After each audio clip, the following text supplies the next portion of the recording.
നമ്മുടെ ഇടയിൽ സാധാരണഗതിയിൽ ഒരു ഗർഭം 10 മാസമാണ്. 10 മാസം സാധാരണ ഒരു ഗർഭം. സീരിയലിലെ ഗർഭം 17 വർഷം വരെ നീളും. 4 വർഷം മുതൽ 17 വർഷം വരെ ഗർഭിണിയാ, പ്രസവിക്കില്ല. ഇത് കണ്ടോണ്ടിരിക്കുക, അവളെന്താ പ്രസവിക്കാത്തത്, അവൾക്ക് എന്താണ് കുഴപ്പം പറ്റിയത്, ഇത് ഓർത്തിട്ടാണ് നമ്മുടെ വീട്ടമ്മമാര് ടെൻഷൻ അടിക്കുന്നത്. അവരെ BP കൂടും. ഇതാണ് പ്രശ്നം. അമ്മായി അമ്മ പരിമളുമായ വിഷയം.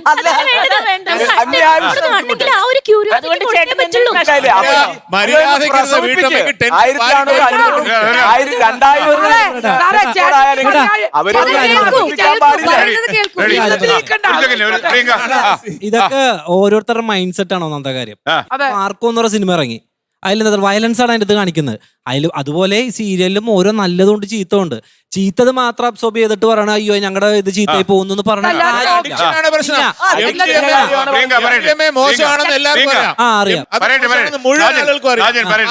മദ്യം മോശമാണെന്ന് എല്ലാത്തിനകത്തും എഴുതി വെച്ചിട്ടുണ്ട്. ഇത് നന്മ തിരിച്ചറിയാൻ വയ്യാഞ്ഞിട്ടാണോ ഇത് വീണ്ടും ഉപയോഗിക്കുന്നത്? ഞാൻ അതേ പറയുന്നല്ലോ, കാരണം നല്ലതുകൊണ്ട് മോശമുണ്ട്. പിന്നെ ചേട്ടൻ കുറച്ചു മുന്നേ ഒരു പറഞ്ഞു എന്റെ മക്കളെ ഞാൻ നടന്മാരാക്കാൻ സമ്മതിക്കില്ല എന്ന് പറയാൻ. ഇപ്പൊ എന്റെ പേഴ്സണൽ ഒപ്പീനിയൻ ആണ്. ഇപ്പോഴത്തെ പിള്ളേരോട് ചോദിച്ചറിയാൻ പറ്റും. അവരവരുടെ ഇഷ്ടങ്ങൾ അവരവർ തിരഞ്ഞെടുക്കുന്ന സമയം. ആ സമയത്ത് അടിച്ചമർത്തപ്പെട്ട് നിൽക്കുന്ന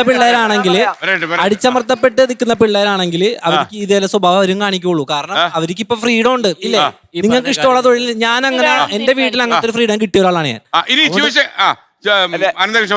ശിവശങ്കര പിള്ളയ്ക്ക് മറുപടി പറയാം. ഒരു സെക്കൻഡ്. അദ്ദേഹത്തിന്റെ ഏറ്റവും വലിയ വിഷയം ഈ പ്രഗ്നൻസിയുടെ ഇഷ്യൂ. ചേട്ടാ ഒരു 17 മാസം അല്ലല്ല, ഞാൻ പറഞ്ഞുതരാം. ചേച്ചിക്ക് പറ്റുമോ അത്? ഞങ്ങൾക്ക് സീരിയലിലെ 4-5 വർഷമൊക്കെ പ്രസവിക്കാതിരിക്കാം. നിങ്ങൾക്ക് പറ്റുമോ? ഞങ്ങൾ പുരുഷന്മാർക്ക് പറ്റില്ലല്ലോ. നിങ്ങൾക്ക് ആർക്കും പറ്റത്തില്ല. പ്രസവിക്കാൻ പറ്റത്തില്ല. പക്ഷേ 4 വർഷം വരെ പ്രസവിക്കാൻ നിങ്ങൾക്ക് കഴിയുമെന്നുള്ളത് ചേട്ടൻ എന്താണ് ബുദ്ധിമുട്ടെന്നാ ഞാൻ 14 വർഷം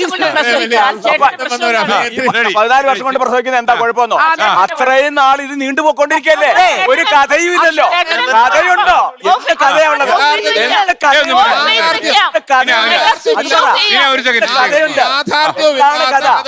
എന്താണ് കഥ?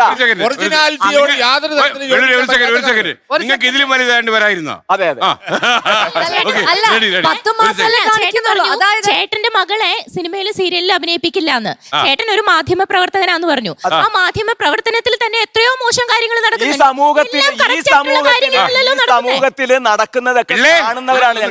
എല്ലാ ഫീൽഡിലും ഉണ്ട്, എല്ലാ ഫീൽഡിലും ഉണ്ട് അതിന്റേതായ പ്രശ്നങ്ങൾ. ചേട്ടന്റെ മക്കളെ അത്രയും നല്ല ഒരു ഫീൽഡിലേക്ക് മാത്രമേ വിടുള്ളൂ എന്നാണോ വിചാരിച്ചിരിക്കണേ? അവർ ആ ഫീൽഡിലെ വർക്ക് ചെയ്യുന്നത് ഏതാണ് അതൊന്നും അറിഞ്ഞ എന്റെ മകള് MSW ആണ്. അവിടെ ആ ഫീൽഡിൽ ജോലി ചെയ്യുന്നു. വേണ്ട. എന്റെ രണ്ടാമത്തെ മകള് എന്റെ രണ്ടാമത്തെ മകള് UPSC പ്രിപ്പയർ ചെയ്യുന്നു. അവർക്ക് വേണ്ട. അതാ ഞാൻ പറഞ്ഞത്. പേരിൽ വർക്ക് ചെയ്ത ഒരാളാണ്. കല്യാണം കഴിഞ്ഞ ശേഷം യാദൃശ്ചികമായിട്ട് ഈ ഫീൽഡിൽ വന്നതാ. പക്ഷെ ഇന്ന് ഞാൻ സേഫ്റ്റിയോടെയും സെക്യൂരിറ്റിയോടെയും സന്തോഷത്തോടെയും അഭിമാനത്തോടെയും ഫ്ലവേഴ്സ് ചാനലിൽ വർക്ക് ചെയ്യുന്ന ഒരാളാ. ഇനി ബാക്ക് ടു സോഫ്റ്റ്വെയറിൽ പോകണം പറഞ്ഞാൽ പോലും ഞാൻ സമ്മതിക്കില്ല. 100 കൈയടി അടിച്ചത്. പക്ഷെ അപ്പൊ ചേട്ടൻ അടുത്ത് ആക്ഷേപിക്കാൻ പാടില്ല. പക്ഷേ നിങ്ങൾ സോഫ്റ്റ്വെയർ എഞ്ചിനീയർ കളിക്കുന്നു. താരങ്ങൾ കെട്ടിടത്തിന്റെ മുകളിൽ നിന്ന് ചാടി ചേട്ടന്റെ മക്കളെ വീട്ടിലാന്ന്. ഇതൊക്കെ വരണമെങ്കിൽ ഒരു തലവരെയും കൂടി ഉണ്ട്. കലാകാരനായിട്ട് വരണമെങ്കിൽ വേണം. ഇത് വളരെ